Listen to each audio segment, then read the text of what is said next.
And that sudden departure, after she had plotted and planned to leave him millions, leave him a fortune.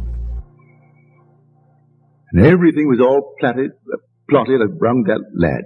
And then like this, she gets a wire. And she told me at 6:15 she jumped out of her skin that morning. It was Saturday morning. And usually the children sleep late. That is, he did before he went off to college in London. And by habit, her husband Joseph gets up early. So he got up the usual time. But she would take a little extra nap. And suddenly she felt herself jumping. And she jumped up. I wondered what has happened. And I looked at the clock. It was 6:15. I wondered what has happened. Why did I do this? And then came Neville. Neville came in. And he always sleeps late on Saturdays and Sundays. And then came the call. And she asked the headmaster, when was he killed? And he said, 11:15.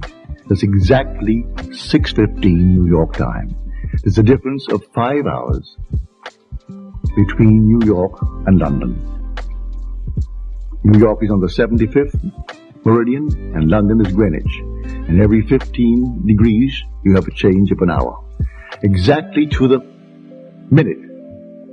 That's when he was killed. 11:15 London time, 6:15 New York time. And she woke with a joke and wondered what on earth has happened. And when she heard London calling, she thought it was Larry.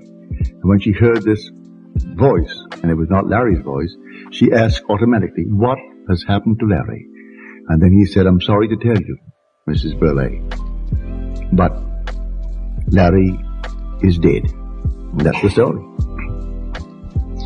And you wonder what happened when everything seemingly to live for, he brought to her this intense story that everything is within her. Now start using it lovingly, because it's in you anyway, and do not use it unlovingly. You can have anything in this world that you want, but do it with the same intensity, but do it lovingly. For God is not only your own wonderful human imagination. God is infinite love. And your imagination is not some vague essence. It is a being, a majestic being that can be seen.